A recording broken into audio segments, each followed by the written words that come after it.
കർത്താവ്, എത്രയോ ചെറുപ്പക്കാര് പള്ളിയിൽ പോലും കയറാതെ, കുർബാനയ്ക്ക് പോവാതെ, പള്ളിയും പട്ടക്കാരനെയും ചീത്ത വിളിച്ച് കള്ളിനും കഞ്ചാവിനും അടിമയായിട്ട് ജീവിക്കുമ്പോ അവരൊക്കെ നല്ല നല്ല നല്ല നല്ല മിടുക്കന്മാരായിട്ട് ജീവിക്കുമ്പോ ഈ ബൈക്കിൽ തന്നെ അവന്മാര് ഒരു റോഡ് നിയമവും പാലിക്കാതെ 100-110 കിലോമീറ്റർ സ്പീഡിൽ പോകുമ്പോ അവർക്കൊന്നും അപകടം വരാതെ മാന്യമായിട്ട് 45 കിലോമീറ്റർ സ്പീഡിൽ പള്ളിയിലെ കുർബാനയും കഴിഞ്ഞു പോയ എന്റെ മകൻ കൊല്ലപ്പെട്ടത് എന്തുകൊണ്ട്? ചോദ്യന്യായമല്ലേ?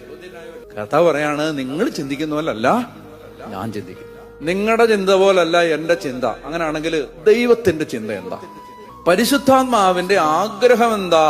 പരിശുദ്ധാത്മാവിന് ഒറ്റ ആഗ്രഹമേ ഉള്ളൂ, നമ്മളെ യേശുവിനെ പോലെ ആക്കണം. അത് 5 നില വീട്ടിൽ കിടന്നാലും വേണ്ടില്ല, ചെറ്റക്കുടിലിൽ കിടന്നാലും വേണ്ടില്ല, 5 കോടി ഉണ്ടായാലും വേണ്ടില്ല, 5 രൂപ കയ്യിലില്ലേലും വേണ്ടില്ല. ദൈവത്തിനൊറ്റ ആഗ്രഹമേ ഉള്ളൂ, എന്താ? നിന്നെ യേശുവിനെ പോലെ ആക്കണം.